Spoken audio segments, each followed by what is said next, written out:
నా జీవితం నాశనం చేశారు. సైఫ్ పై దాడి కేసులో అమాయకుడికి అన్యాయం. బాలీవుడ్ నటుడు సైఫ్ అలీ ఖాన్ పై కత్తితో దాడి చేసిన కేసులో మొదట ఆకాష్ కైలాష్ కనోజియా అనే యువకుడు అనుమానితుడుగా ఛత్తీస్గఢ్ లోని దుర్గ్లో రైలులో ప్రయాణం చేస్తుండగా అరెస్ట్ చేసిన విషయం తెలిసిందే. అయితే విచారణలో అసలు నిందితుడు కాదని తేలడంతో పోలీసులు అతన్ని వదిలిపెట్టారు. అయితే అప్పటికే ఆ యువకుడి జీవితంలో ఊహించని నష్టం జరిగిపోయింది. తనను పోలీసులు అరెస్ట్ చేసిన తర్వాత తన జీవితం దుర్భరంగా మారిందని 31 ఏళ్ల ఆకాష్ కైలాష్ కనోజియా ఆవేదన వ్యక్తం చేశాడు. తాను తన డ్రైవర్ ఉద్యోగం కోల్పోవడం, పెళ్లి సంబంధం చెడిపోవడంతో పాటు తన కుటుంబం ఎన్నో అవమానాలు ఎదుర్కొంటోందని కనోజియా వాపోయాడు. ఆ కేసులో ప్రధాన నిందితుడిగా పేర్కొంటున్న అన్ని మీడియాల్లో నా ఫోటోలు వచ్చాయి. అవి చూసిన మా కుటుంబం షాక్ కి గురైంది. కాబోయే భార్యను కలిసేందుకు వెళ్తున్న క్రమంలో దుర్గ్లో నన్ను అరెస్ట్ చేసి రాయ్పూర్ కు తరలించారు. అక్కడికి వచ్చిన ముంబై పోలీసుల బృందం నాపై దాడి చేసింది.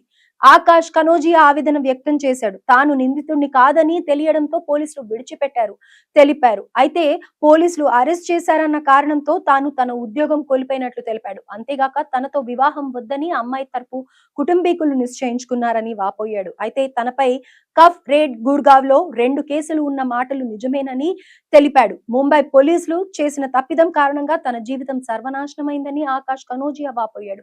తనకు మీసాలు ఉన్నాయని, సైఫ్ ఇంట్లోని సీసీటీవీలో కనిపించిన వ్యక్తికి లేవన్న విషయాన్ని కూడా పోలీసులు గుర్తించలేకపోయారని చెప్పాడు.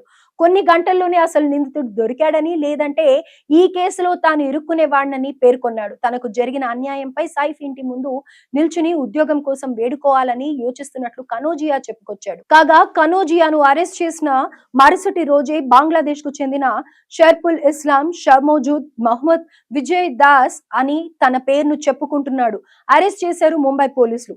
అసలు నిందితుడు ఇతడే అని నిర్ధారించిన పోలీసులు ఆకాష్ కనోజియాను విడిచిపెట్టారు. అయితే ఈ క్రమంలోనే కనోజియా ఉద్యోగం పోవడంతో పాటు పెళ్లి కూడా రద్దవడం అతనికి తీరని నష్టాన్ని కలిగించినట్లు అయింది.